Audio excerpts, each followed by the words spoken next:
तो इस बीच बड़ी खबर है, जहां नीतीश कुमार को डिप्टी पीएम बनाने की मांग उठ रही है। पूर्व केंद्रीय मंत्री अश्विनी चौबे ने ये बड़ी मांग की है, सीएम नीतीश को उप प्रधानमंत्री का दर्जा मिले। ये बड़ी खबर है। अश्विनी चौबे बोले कि ये मेरी व्यक्तिगत इच्छा है, पीएम के साथ मिलकर अच्छा काम कर रहे हैं। ये बड़ी खबर जो निकलकर सामने आ रही है, पूर्व केंद्रीय मंत्री अश्विनी चौबे का ये बड़ा बयान सामने आया और उन्होंने कहा कि ये मेरी व्यक्तिगत इच्छा है कि नीतीश कुमार उप प्रधानमंत्री बने, डिप्टी पीएम बने, पीएम के साथ मिलकर वो अच्छा काम कर रहे हैं। ये बड़ी खबर है जो सामने आ रही है। बिहार से बीजेपी के सीनियर नेता और पूर्व केंद्रीय मंत्री अश्विनी चौबे ने बड़ा बयान दिया। उन्होंने सीएम नीतीश कुमार को डिप्टी प्रधानमंत्री बनाने की मांग की है। अश्विनी चौबे ने कहा कि नीतीश कुमार लंबे समय तक एनडीए में संयोजक के तौर पर काम कर चुके हैं और अभी प्रधानमंत्री नरेंद्र मोदी के साथ कंधे से कंधा मिलाकर चल रहे हैं। उन्हें डिप्टी पीएम का दर्जा दे दिया जाए तो बिहार भी धन्य हो जाएगा और जगजीवन राम के बाद हमें दूसरा उप प्रधानमंत्री मिलेगा। ये हमारी व्यक्तिगत इच्छा है।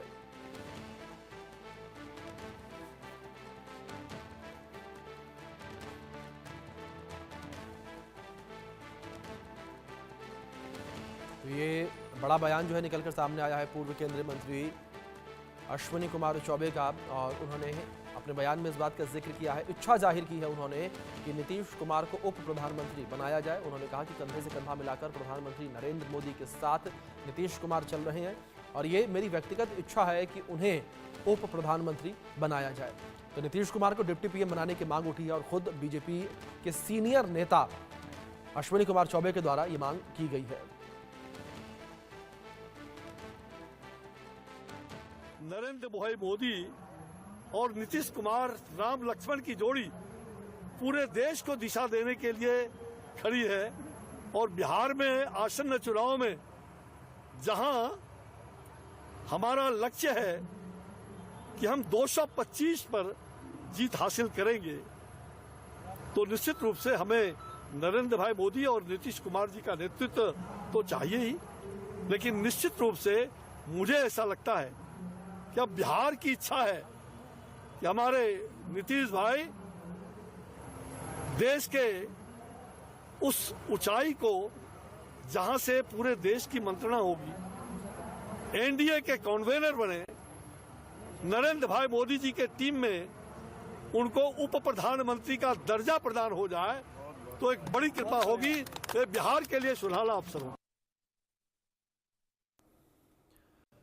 तो वहीं बिहार में कुछ ही समय में विधानसभा चुनाव होने जा रहे हैं, जिसे लेकर सरकार और विपक्ष में आरोप प्रत्यारोप का दौर जारी है। इसी कड़ी में आरजेडी कार्यालय में एक पोस्टर लगाया गया है, जिसके जरिए विपक्ष ने मुख्यमंत्री नीतीश कुमार पर जमकर निशाना साधा। मौके का जायजा हमारे संवाददाता रितेश मिश्रा ने लिया है। खास रिपोर्ट में देखिए। अच्छा सिला दिया तूने मेरे प्यार का, ये गाना आपने खूब सुना होगा। एक जमाने में काफी हिट गाना हुआ करता था, लेकिन बिहार की राजनीति में इन दोनों ये राजनीतिक टूल बना हुआ है। इस वक्त मौजूद है हम पटना के आरजेडी कार्यालय के ठीक बाहर और देखिए कि गेट पर एक बड़ा सा पोस्टर लगाया गया है।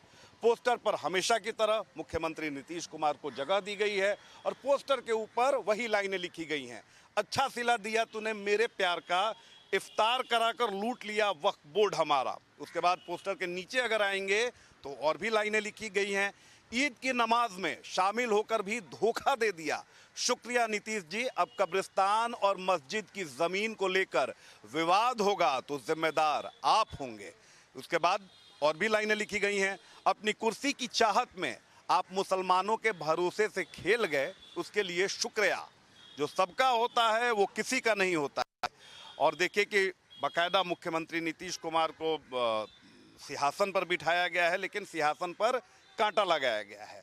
अमूमन आरजेडी के जितने भी पोस्टर लगते हैं उसमें इन दिनों देखेंगे तो ज़्यादातर मुख्यमंत्री नीतीश कुमार ही निशाने पर रहते हैं। फिर दूसरी तरफ अगर एक बार अभिषेक दिखाएं कि यहाँ पर मुख्यमंत्री के हाथ में एक खंजर दे दिया गया है और वो एक मुस्लिम को खंजर घोंपते हुए इसमें दर्शाए गए हैं, यानी साफ तौर पर मुख्यमंत्री नीतीश कुमार निशाने पर हैं और इस पोस्टर के जरिए मुस्लिम मतदाताओं में ये मैसेज देने की कोशिश की गई है कि मुख्यमंत्री नीतीश कुमार ने पीठ में खंजर भोंक दिया।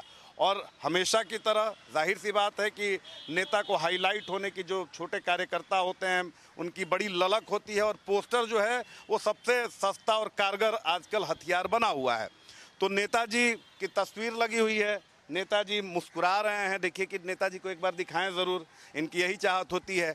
और नेताजी का नाम भी लिखा गया है आरिफ जिलानी, राजद नेता, बिस्पी विधानसभा, मधुबनी। हालांकि ये आरिफ होंगे लेकिन यहाँ पर त्रुटि हो गई है, खैर ये सब चलता है। तो मुख्यमंत्री नीतीश कुमार निशाने पर हैं, और आजकल बिहार की राजनीति में नेताओं का आरोप प्रत्यारोप तो जारी है ही, लेकिन दूसरी तरफ अगर देखें तो पोस्टर वॉर लगातार जारी है। और इस पोस्टर वॉर में जो पोस्टर लोग बनाते हैं, जो फ्लैक्स और बैनर का काम करते हैं, उन्हें भी काफ़ी फायदा होता है। दूसरी तरफ आएंगे तो भाई जब एक नेता पोस्टर लगाने में आगे है तो दूसरा नेता कैसे पीछे हो सकता है। तो देखिए कि ये भी कोई नसीमा जमाल है, ये भी राजद नेत्री हैं, और इनका भी बाकायदा जो विधानसभा क्षेत्र है, बरौली विधानसभा क्षेत्र, वो लिखा हुआ है। नीतीश कुमार यहाँ भी हैं, लेकिन यहाँ पर नीतीश जी के साथ प्रधानमंत्री मोदी जी भी हैं। वक्फ संशोधन बिल 2025 वापस ले लो, सब कुछ चला जाए पर कुर्सी न जाए, कुर्सी पर नीतीश कुमार बैठे हुए हैं। समाजवाद वक्फ बिल 2025, सांप्रदायिक सद्भावना, निवेदक अखिल भारतीय साईं शाह पसमानदा मुस्लिम समाज। तो देखिए कि पोस्टर में इन्होंने क्या लिखा है, खुद ये लग रहा है कि समझ रही हैं। लेकिन बिहार की राजनीति में पोस्टर वॉर लगातार जारी है। नेताओं में, पार्टी के ही नेताओं में आपसी होड़ लगी हुई है कि कौन ज़्यादा पोस्टर लगाता है। अब देखने वाली बात ही होती है कि अब इस पर बीजेपी और जेडीयू नेताओं की क्या कुछ प्रतिक्रिया होती है। अभिषेक के साथ हितेश मिश्रा, इंडिया न्यूज़, पटना। बड़ी खबर इस बीच सामने आ रही है। आतंकी तहव्वुर राणा के भारत प्रत्यर्पण पर इजरायल की प्रतिक्रिया सामने आई है। तहव्वुर राणा के प्रत्यर्पण पर